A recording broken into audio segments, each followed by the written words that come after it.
Assalamualaikum students, how are you all? I hope you are all good and doing well in your life. Welcome to the Dr. Abdullah Academy, the most powerful physics series of the year. Students आज का हमारा एक नया topic है जो कि हमारे इस चैप्टर का लास्ट वाला टॉपिक है जो कि क्या है homogeneity of the physical equation. अब ये एक बिल्कुल एक नया टॉपिक है और ये हमारे लिए इसका जो कॉन्सेप्ट है ये बहुत ज़्यादा इम्पोर्टेंट है। और इस टॉपिक के अंदर हम ये सीखेंगे कि जो डायमेंशंस होती हैं उसका एनालिसिस जो है वो किस तरह से किया जाता है। इस चैप्टर में हम ये सीखेंगे कि किसी फिजिकल जो इक्वेशन है उसके सही या गलत होने का पता किस तरह से लगाया जा सकता है, यानी हम इक्वेशन की जो करेक्टनेस है उसको किस तरह से चेक कर सकते हैं। सिर्फ सिंपली क्या करके comparing the dimensions on the both side हम क्या कर सकते हैं, इक्वेशन की करेक्टनेस को हम फाइंड आउट कर सकते हैं। अगर दोनों साइड की इक्वेशन जो है वो इक्वल है या बराबर है तो हम कहेंगे कि इसके अंदर जो होमोजेनिटी है वो मौजूद है और ये हमारी इक्वेशन जो है वो ये करेक्ट है। इसी तरह हम ये सीखेंगे कि होमोजेनिटी क्या है, इक्वेशन की करेक्टनेस को किस तरह से चेक किया जाता है। तो हम प्रैक्टिकल एग्जांपल्स के ज़रिए ये जो है प्रिंसिपल को अप्लाई करके देखेंगे और इसको अच्छी तरह से समझेंगे। तो सबसे पहले स्टूडेंट आपने ये कॉन्सेप्ट याद रखना है कि लफ्ज़ होमोजेनिटी का मतलब क्या होता है। होमोजेनिटी जैसे कि नाम से ज़ाहिर हो रहा है, होमो का मतलब होता है सेम एंड जेनिटी का मतलब होता है काइंड, यानी same kind of the nature, same kind of the same nature are called the homogeneity. In physics when we say homogeneity of an equation we mean कि इक्वेशन के राइट हैंड साइड और left hand side पर जो quantities हैं उनकी जो dimensions है वो सेम है। तो अगर दोनों साइड्स की जो डायमेंशंस होती हैं वो सेम होंगी तो हम कहेंगे कि इस इक्वेशन के अंदर या इस फार्मूले के अंदर जो डायमेंशनली करेक्टनेस है या उसके अंदर होमोजेनिटी मौजूद है। और अगर उनकी जो डायमेंशन है वो सेम नहीं आ रही ऑन बोथ साइड तो हम कहेंगे कि इसके अंदर जो है वो होमोजेनिटी मौजूद नहीं है और हमारी जो इक्वेशन है उसके अंदर एरर मौजूद है। तो यही कॉन्सेप्ट स्टूडेंट कहलाता है कि principle of homogeneity of the dimension. So बढ़ते हैं हम अपने टेक्स्ट की तरफ, उसको लाइन बाय लाइन कवर करते हैं। देखिए यहाँ पर The correctness of an equation can be checked by showing that the dimension of the quantities on the both sides of the equation are the same.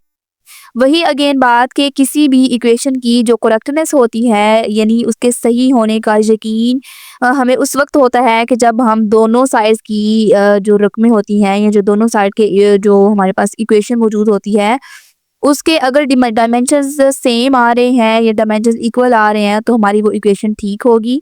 लेकिन अगर राइट हैंड साइड पर और left hand side की equations या dimensions उनके बराबर नहीं आ रहे तो हम कहेंगे कि जो वो इक्वेशन है वो डायमेंशनली क्या है, इनकरेक्ट है या ये जो डायमेंशनली क्या है वो रॉन्ग है।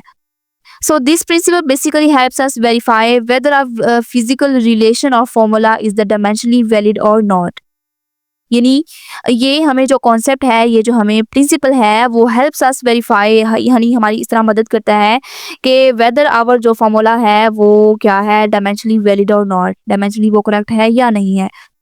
So let's take an example कि फर्ज करें कि एक कार है, ठीक है। कार रेस्ट से स्टार्ट करती है अपनी मोशन को, यानी उसकी जो इनिशियल वेलोसिटी है वो कितनी है, 0।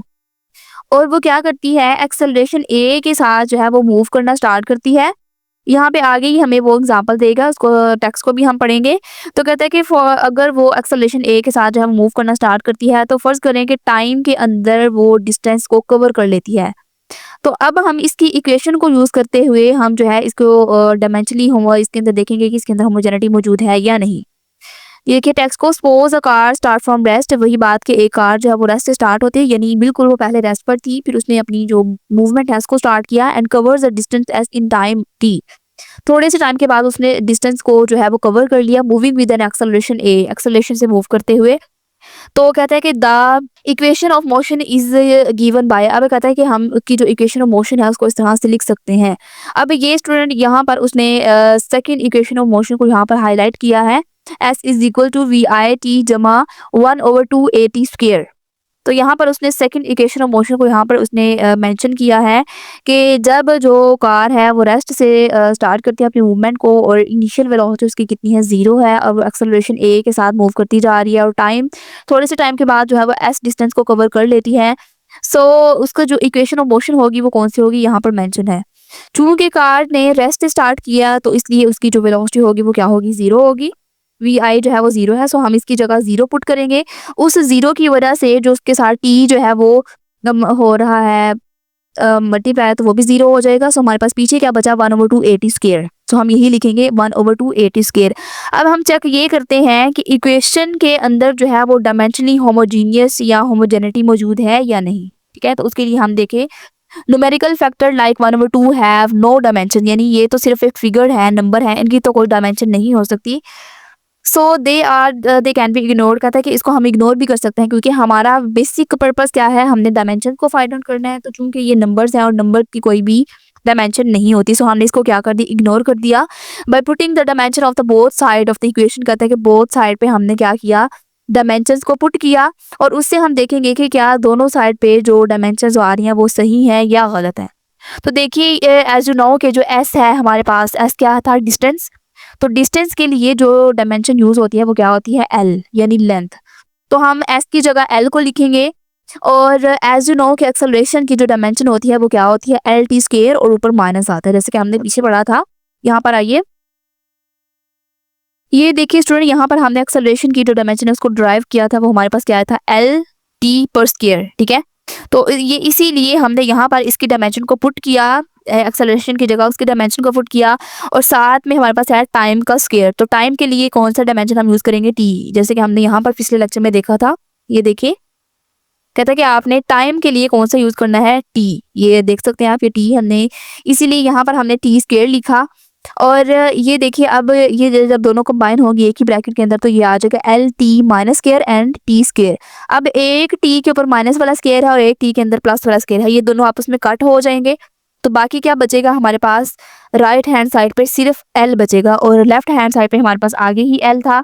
सो एल और एल जो है वो सेम हो गई, यानी इक्वेशन के बोथ साइड के ऊपर हमारी जो डायमेंशन है वो सेम आई है, इसीलिए हम कह सकते हैं कि इसके अंदर जो है वो होमोजेनिटी मौजूद है। So the equation is L is equal to L. So this shows that dimension are both side of equation are the same, यानी जो हमारी डायमेंशंस हैं ऑन द बोथ साइड वो सेम आई हैं, therefore the equation is dimensionally correct. इसलिए जो dimensions हैं इनकी करेक्ट आई हैं, इसलिए हम कहेंगे कि डायमेंशनली जो है ये जो इक्वेशन है ये सेम है क्योंकि दोनों ने on the both side having the same dimension. So इसलिए हम कह सकते हैं कि ये जो है इसके अंदर होमोजेनिटी मौजूद है या इसके अंदर जो डायमेंशनली करेक्टनेस है वो मौजूद है, इसलिए ये जो हमारा फॉर्मूला है वो बिल्कुल करेक्ट है। अगर हमारे पास इक्वेशन के राइट हैंड साइड पे कुछ और आंसर आता और लेफ्ट हैंड साइड पे और आता तो हम कहते थे कि हम कह सकते थे कि जो डायमेंशनली है ये रॉन्ग है। तो ये प्रिंसिपल किसी भी इक्वेशन की जो मैथमेटिकल एक्यूरेसी होती है वो नहीं बता रहा होता, बल्कि हमें ये बता रहा होता है कि फिजिकल करेक्टनेस क्यों इसके अंदर मौजूद है या नहीं। आगे यहाँ पर डेरिवेशन ऑफ फार्मूला, यहाँ पर एक छोटा सा टॉपिक दिया हुआ है, इसको देखते हैं। अब इस टॉपिक की इंटरेस्टिंग बात यह है कि अगर आपको कभी किसी इक्वेशन का फार्मूला याद ना हो तो घबराने की ज़रूरत नहीं है। सिंपल तुमने क्या करना है, सिर्फ डायमेंशन को एनालाइज करना है और एनालिसिस की मदद से वो जो फार्मूला है वो खुद ब खुद ड्राइव हो जाएगा। ये एक स्टूडेंट एक मैजिकल की तरह है जो कि फिजिक्स के जो हिडन फार्मूलाज होती है उसको खोलकर बताती है। तो चलिए इसको देखते हैं। Dimensionally can be used to derive a possible formula for a physical quantity by correct estimation of the various factors on which the quantity depends। यानी यहाँ पे कहा जा रहा है कि हम किसी भी जो अननोन क्वांटिटी होती है, यानी जिसका हमें नहीं पता कि अननोन क्वांटिटी का जो फार्मूला होता है वो किस तरह डायमेंशन के जरिए बना सकते हैं। अगर हमें पता हो कि वो किन फिजिकल क्वांटिटीज पर डिपेंड कर रही होती है, यानी डायमेंशनली यानी डायमेंशंस को हम यूज़ कर सकते हैं to derive a possible formula को ड्राइव करने के लिए फॉर अ फिजिकल क्वांटिटी, किसी भी क्वांटिटी का।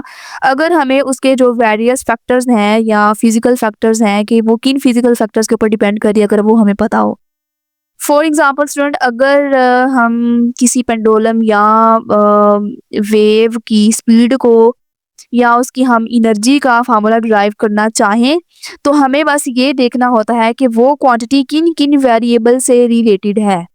तो फिर हम उनकी डायमेंशंस को कंबाइन करते हुए जो प्रॉपर रिलेशन बनाकर हम उसका फार्मूला जो है वो डिराइव कर सकते हैं। फॉर एग्जांपल स्टूडेंट, यहाँ पर अगर हमने फोर्स का जो फार्मूला डिराइव करना है, हमें फोर्स का फार्मूला नहीं पता कि इसका फार्मूला क्या है। अगर हमें उसकी डेफिनेशन आती है कि फोर्स किन किन चीज़ों पर डिपेंड कर रही होती है, फोर्स इज इक्वल टू, यानी अगर हमें इसकी डायमेंशन सॉरी उसका अगर हमें डेफिनेशन अच्छे से आती है और हमें ये पता है कि वो किन किन चीज़ों पर डिपेंड कर रही है, जैसे कि यहाँ पर डेफिनेशन में भी टेक्स्ट में भी तब बताया गया है कि हम उसके फार्मूला को ड्राइव कर सकते हैं अगर हमें उसके जो पॉसिबल जो उसके वेरियस फैक्टर्स हैं उनके बारे में अगर हमें पता हो तो तो अगर हमें पता हो कि फ़ोर्स जो है वो किन-किन चीज़ पर डिपेंड कर रही है, मास और एक्सेलरेशन के, सो हम ये देखेंगे कि जो मास और एक्सेलरेशन है उनका रिलेशन कैसा होगा तो हमारे पास फ़ोर्स आएगी। तो हमने जो उसका फ़ॉर्मूला है वो सिर्फ़ हमने डायमेंशंस के ज़रिए ड्राइव किया। हमें मालूम था कि फ़ोर्स जो है वो मास और एक्सेलरेशन पर डिपेंड कर रही होती है, इसलिए हमने दोनों की डायमेंशंस लिखी, यानी मास की डायमेंशन m लिखी और एक्सेलरेशन की लिखी LT माइनस स्क्वायर। तब जब हम दोनों को मल्टीप्लाई करेंगे तो हमें क्या मिलेगा, हमें जो डायमेंशन फाइनल आएगी वो हमारे पास क्या आएगी, MLT माइनस स्क्वायर। ठीक है? तो इससे इसकी डायमेंशन से हम ये अंदाज़ा लगा सकते हैं कि m बराबर है मास के, यानी स्मॉल m, और LT माइनस के ये किसका फ़ॉर्मूला है, एक्सेलरेशन का। यानी ये दोनों जब एक दूसरे के साथ मल्टीप्लाई होंगे तो फिर हमारे पास जो है ये फ़ोर्स आएगी। सो जब हम लिखेंगे तो हमारे पास फ़ॉर्मूला आ जाएगा F is equal to ma। तो यही स्टूडेंट वो तरीका है जिससे हम बगैर हमारा जो असल वाला फ़ॉर्मूला है अगर हमें मालूम नहीं भी है तो हम सिंपल डायमेंशन के यूज़ से जो है किसी भी क्वांटिटी को या किसी भी क्वांटिटी का जो फ़ॉर्मूला है उसको ईज़िली जो है वो फाइंड आउट कर सकते हैं। तो ये था स्टूडेंट आज का हमारा टॉपिक। अल्हम्दुलिल्लाह हमारा फर्स्ट चैप्टर कंप्लीट हुआ।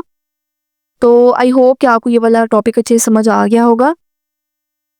अगर वीडियो आपको अच्छी लगी और आपके कॉन्सेप्ट क्लियर हुए हों तो हमारी इस वीडियो को लाइक कीजिए, प्यारा सा कमेंट कीजिए और अपने दोस्तों के साथ शेयर कीजिए। तो मिलते हैं नेक्स्ट वीडियो में जिसके अंदर हम अपने इंशाल्लाह नेक्स्ट टॉपिक को स्टार्ट करेंगे। तब तक के लिए नेक्स्ट चैप्टर को हम स्टार्ट करेंगे। तब तक के लिए अपना बहुत ख्याल रखिए, अपने प्यारों का ख्याल रखिए। अल्लाह हाफ़िज़।